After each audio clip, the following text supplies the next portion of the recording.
Stray Bobcat follows a school bus every morning. When the driver finally follows her, he discovers something heartbreaking. Every morning without fail, just as the sky began to lighten over the sleepy town of Crestwood, the school bus would rumble down a gravel road that cut through the edge of a pine forest, and every morning, the driver, a quiet man named Ed McKinley, would spot her. A bobcat. Not just any bobcat, a small, ragged-looking creature with pale green eyes and a limp in her step, who would appear at the same bend in the road and follow the bus from a cautious distance. She never got too close, just far enough to be seen, in the side mirror, padding through the underbrush as the bus slowly made its rounds. At first, Ed had thought it was a coincidence. He even laughed it off. Maybe she just likes the noise, he told a teacher once, but after a week of this strange pattern, the laughter faded. There was something unsettling about her persistence. Her eyes weren't wild like most animals. They were watchful, as if waiting for something or someone. Ed was a retired mechanic who'd taken the driving job 2 years ago to keep busy. He wasn't the type to get spooked, but this bobcat was different. Every morning she'd trail them through town, and every afternoon when he dropped the last child off, she'd be there again, waiting at that same bend, watching. The parents never noticed. The kids were too distracted by their phones or chatter to see her, but Ed did, every single day. Her coat was rough, her ribs slightly visible. She didn't seem aggressive, but she never looked away when he caught her in the mirror. Just stared, unblinking. One chilly Friday morning, as frost clung to the bus windows, Ed pulled up to the usual stop. The bobcat was already there, sitting, at the edge of the trees like she was expecting him. He parked the bus, rubbed his temples, and whispered, "What are you trying to show me?"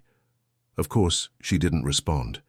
She just stood up slowly and began to walk, this time not alongside the bus, but away from it. That's when Ed did something he never imagined doing. He turned off the engine, got out, and followed her. What happened next would uncover something so devastating, so deeply buried in the shadows of Crestwood, that it would change how everyone saw this wild, wounded creature forever. Ed hesitated for only a moment before stepping off the bus, the cool air biting at his skin as he watched the bobcat disappear slowly into the tree line. He glanced back at the empty seats behind him and locked the door. Just a few minutes, he told himself, as if needing permission to break routine. The forest ahead wasn't dense, but it was quiet, too quiet. All he could hear was the soft crunch of frost beneath his boots and the faint rustle of leaves. In the wind. The bobcat had stopped a short distance ahead, sitting still, tail curled around her paws, watching him.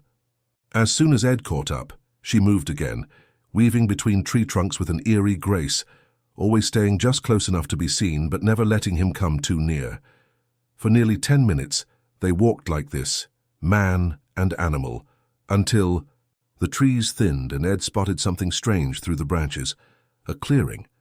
In the middle of it, a crumbling cabin stood half sunk into the earth, its windows shattered, the front porch leaning like it might collapse.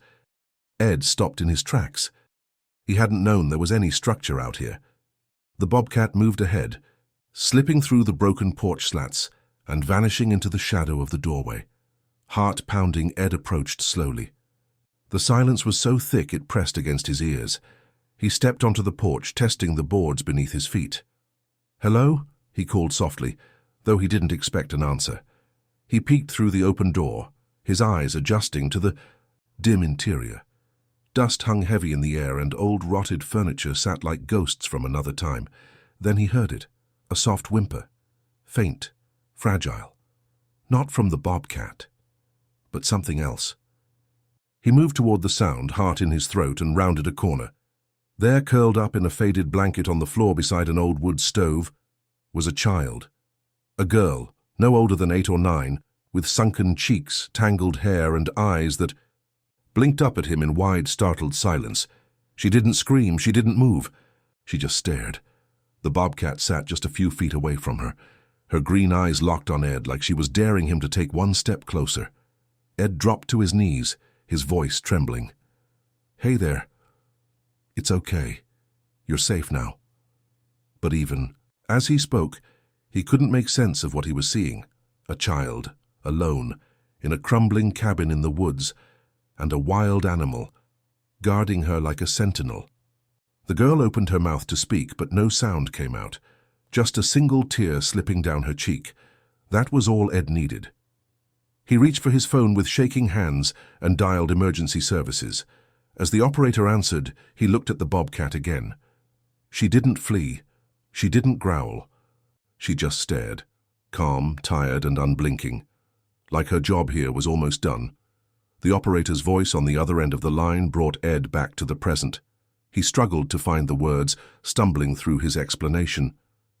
"There's a girl here in a cabin. I don't know how long she's been here. She looks weak, and there's a Bobcat with her." The dispatcher paused, likely trying to make sense of the details, but Ed gave the coordinates from his bus's GPS system and stayed on the line, his eyes never leaving the child. The girl hadn't moved much. She looked exhausted, her little fingers clutched the blanket, like it was the only thing keeping her grounded in this world. The Bobcat remained at her side, still and alert, as if it knew something fragile was at stake. Ed inched a little closer, crouching now, lowering his voice. "Hey, sweetheart, help is on the way, you're going to be all right." Her lips parted slightly, and then she whispered, barely audible, "Luna." He blinked. "Luna? Is that your name?" She shook her head weakly. "The cat," she breathed. Ed turned his gaze to the Bobcat again. Luna. It was strange how the name seemed to suit her. There was something almost otherworldly in her calm presence, something deeper than instinct, like she understood more than she should. Minutes felt like hours. Ed knew the paramedics were on their way, but in the quiet of that forest cabin every second dragged. He looked around and saw old cans, empty water bottles, and signs that the girl had been here far longer than any child should have been left alone. How had no one known she was missing? Where were her parents? Questions swirled in his mind, but he pushed them aside. Right now, all that mattered was keeping her awake, keeping her calm. "Did Luna bring you here?" he asked softly. The girl nodded again. "She stayed with me, brought me food. When it rained, she curled around me." Her voice cracked as she spoke, but every word chilled Ed to his core. A wild bobcat had protected a lost, injured child, like some guardian spirit of the forest. He couldn't believe what he was hearing, but at the same time, every instinct told him it was true. A distant siren broke the silence, and Ed breathed a sigh of relief. Help was near. He stood and stepped outside, waving his arms as the paramedics came down the narrow trail, their boots crunching against the frozen ground. "She's inside," Ed told them quickly. "Little girl, looks about 9. There's an animal with her, a bobcat, but it won't hurt you, just be careful." The team entered with practiced urgency, and for the first time the bobcat stood. She didn't growl or lash out, just moved to the side, allowing the medics access to the child. It was as if she knew her role was ending. One of the paramedics gave a quick assessment. "Severe dehydration, malnourished, but she's conscious. We need to get her out now." They wrapped the girl in thermal blankets and carefully lifted her onto the stretcher. She reached out, eyes darting to Luna. "She can't stay here," she murmured. One of the medics looked uncertain. "We can't bring a wild animal into the ambulance." But before Ed could say anything, Luna stepped back into the shadows of the cabin and sat down, her golden eyes watching in silence. The girl didn't protest. Somehow she seemed to understand. Tears slid down her cheeks, not from pain but from goodbye. As the paramedics rushed her toward the waiting ambulance, Ed lingered at the doorway. Luna was still inside, framed in the dim light of the broken cabin. She didn't move, didn't follow. She just sat there, like a guardian who had fulfilled her duty. The forest around them was quiet again, but Ed knew something extraordinary had just happened. The ride back to town was filled with questions. The paramedics kept the little girl awake, monitoring her vitals while Ed sat quietly in the front seat of the ambulance, his mind spinning. He had seen a lot in his years: stray animals, kids doing reckless things, even the occasional emergency. But nothing had prepared him for what he witnessed in that cabin. A wild bobcat that acted like a protector, a child who'd somehow survived against all odds, and the feeling that something bigger had been at play. At the hospital, nurses and doctors flooded the emergency room. The girl, whose name they learned was Lily, was quickly surrounded by care. IVs were inserted, warm blankets wrapped around her frail body, and a soft murmur of medical terms passed between staff. But through it all, Lily's eyes kept searching the room, as if expecting Luna to appear through the doors any moment. Ed stood outside her room, watching, still unsure of what role he was meant to play in all this. But when one of the nurses asked if he was family, and Lily weakly nodded, he knew he couldn't just walk away. Over the next few hours, Ed stayed close. He answered what little he could. No, he didn't know how long Lily had been missing. No, he didn't know how she ended up alone in the woods. All he knew was that every morning for nearly 2 weeks, a bobcat had waited by the school bus. It hadn't made sense until now. He told the story as best he could, and the doctors listened, puzzled and amazed. A few officers showed up as well, trying to fill in the gaps. A missing persons report from over 2 weeks ago matched Lily's description. She had wandered off during a family trip to the countryside and never returned. A massive search was launched, but no one had expected she'd survive the freezing nights. The news spread fast. A child found alive, saved not by people, but by a bobcat. Reporters began to call the hospital. One local outlet even ran the headline, "Wild Guardian Saves Girl in Forest."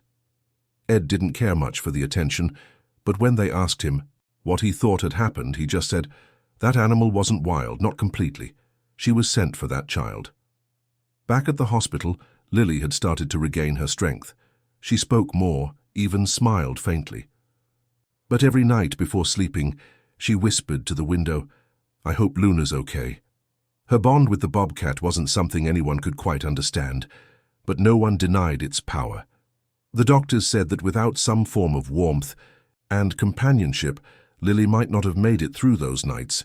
She needed food, yes, but she needed comfort too. And somehow Luna had provided both.